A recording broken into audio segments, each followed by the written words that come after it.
Nga Gjergj Zefi, ka momente në histori kur vendimet e një njeriu ndryshojnë fatin e kombeve dhe ka momente kur ambicia personale fillon të peshojë më shumë se vetë siguria globale. Vendimi i administratës së Donald Trump për t'i hapur Arabisë Saudite rrugën drejt një programi bërthamor nuk është thjesht një marrëveshje energjetike, është një sinjal se rregullat që kanë mbajtur nën kontroll për hapjen e teknologjive më të rrezikshme në botë mund të zhbëhen për interesa të momentit. Për dekada me radhë, Shtetet e Bashkuara kanë ndërtuar politikën e tyre të jashtme mbi një parim të qartë. Sa më pak vende të kenë kapacitete të ndjeshme bërthamore, aq më sigurt është bota. Sot ky parim duket se po zëvendësohet nga një logjik tjetër. Nëse është aleati ynë, rreziku mund të tolerohet. Kjo nuk është thjesht hipokrizi, është një lojë me zjarrin, sepse historia na ka mësuar se teknologjia bërthamore nuk mbetet kurrë vetëm teknologji civile. Çdo centrifug që pasuron uranium për energji elektrike mund të zhndërrohet në rrethana të caktuara në hallkën e parë të një programi ushtarak. Nuk është rastësi që fuqitë botërore kanë vendosur kufizime të rrepta për dekada.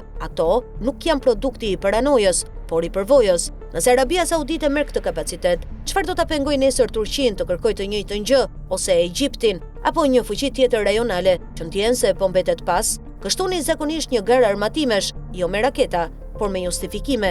Ironia është e hidhur.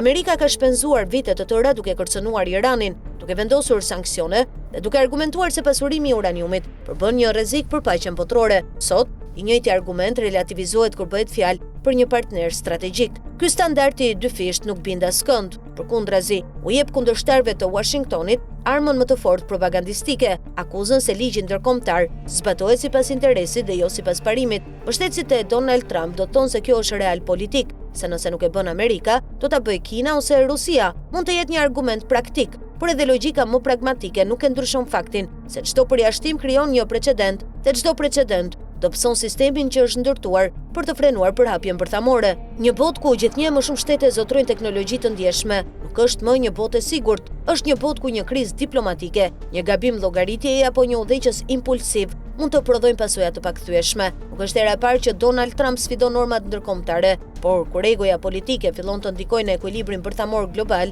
çmimi nuk paguhet vetëm nga amerikanët, ai mund të paguhet nga i gjithë njerëzimi. Historia nuk i gjykon liderët nga marrëveshjet që firmosin në ceremonitë zyrtare, i gjykon nga pasojat që lënë pas. Dhe nëse ky vendim zhndërrohet në pikën e nisjes së një gare të re bërthamore në lindjen e mesme, atëherë nuk do të mbahet mend si një sukses diplomatik, do të mbahet mend si momenti kur interesi afatshkurtër dhe ambicia politike filluan të zhbënin një nga barierat më të rëndësishme të sigurisë ndërkombëtare.